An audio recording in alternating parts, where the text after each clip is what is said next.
At least 3 people have been killed and over 270 injured following an explosion at an illegal gas depot in the Kenyan capital, Nairobi. It is believed the gas company was refilling cylinders when the fire broke out last night. Dozens of homes have reportedly been damaged during the tremor-like shakes immediately after the explosion.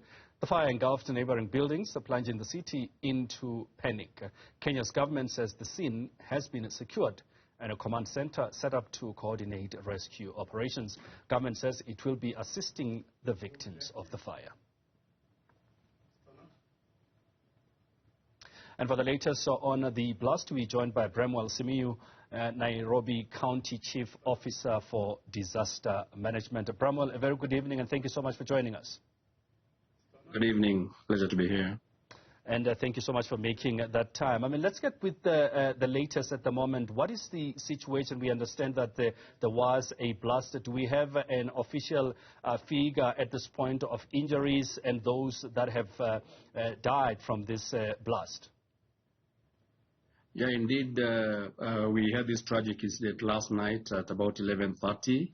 Our emergency services were notified at about 1:45, and we activated the response teams.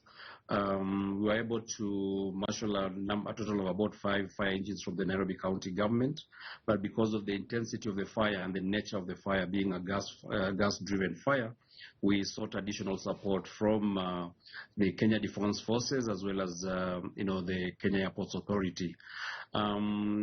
This incident affected an area of approximately 600 meters, the primary incident area.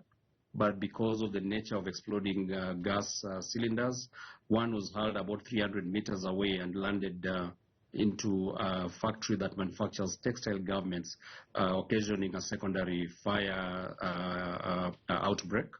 Our firefighters were able to combat this inferno for about 4 or 5 hours, and by daybreak this morning, a large part of it had been contained. Unfortunately, the fire affected quite a number of commercial businesses. Many of them lost their entire investments, and it also affected the nearby slum or informal settlement, where approximately 300 residents were displaced. As you mentioned, unfortunately, we lost 3 persons, 2 adults and 1 baby, according to information that we have so far. And we had injuries, serious injuries to about 270 residents who were taken to nearby hospitals and have been attended to. And a large number of them have been attended to and have been discharged to go home. And as we speak, we've had we had the Directorate of Criminal Investigation processing the scene just to establish the exact nature and cause of this fire.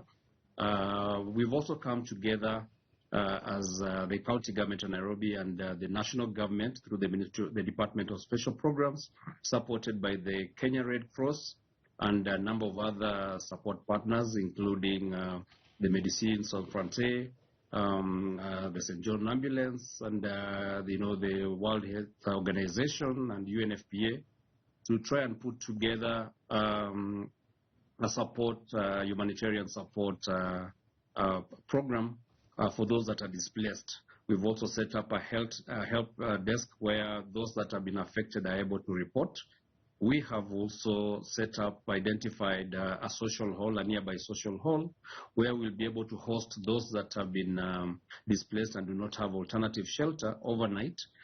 We anticipate that up to about 300 people will be supported tonight. We've put together blankets, food and non-food support from both the national government, the Nairobi County government, as well as the Kenya Red Cross and other development partners, with a view to try and mitigate the impact and the pain of and suffering of our citizens, at least for today. Bramwell, do we have an idea as to what exactly caused this blaze? Yeah, as I mentioned, investigations are ongoing, but the epicenter of this blast is suspected to have been a garage where we had some activities related to filling and refilling of gas cylinders. And it appears that this is where the inferno started from, because just before it happened, there was a huge bang, a massive bomb-like blast, which actually caused a lot of panic in the neighborhood. And this then had a rapid successive blasts of, those gas cylinders in that particular yard. We suspect that this yard may have been carrying out illegal filling and refilling of these gas cylinders.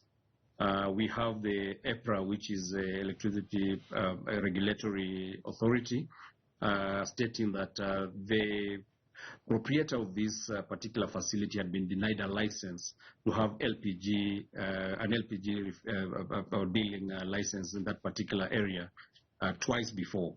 And given the suspicious time of the blast, we suspect that then perhaps they were carrying out this illegal business in the dead of the night just to be able to beat surveillance that would ordinarily be detected during the day. But like I said, I think we have let the investigative agencies, the police, to actually conduct thorough investigations. And I think in the fullness of time, maybe in a day or two, we shall be able to have a clear idea on the exact cause of this blast. There were reports also, Bramwell, of some arrests that have been made of a guard at that place. Any truth to that? Any arrests that have been made as yet? Or, as you say, investigations are still underway? I think investigations are still underway, and I think any person of interest certainly has been called upon to aid in the investigations. I'm not too sure whether he's been arrested or he's just been taken into custody, having been, one of the eyewitnesses that were closest to the scene. So I would hesitate to say that he's been arrested. I think let's allow the investigative agencies to update us on who they have called upon to help them in the investigations and whether they're culpable or not. But as things stand right now, the matter is in the hands of the police, and we are confident that they will be able to unearth any culpability, should there be any, of who's then responsible for this unfortunate and tragic incident. Bramwell Simiyu, asante sana. Karibu sana. Thank you so much.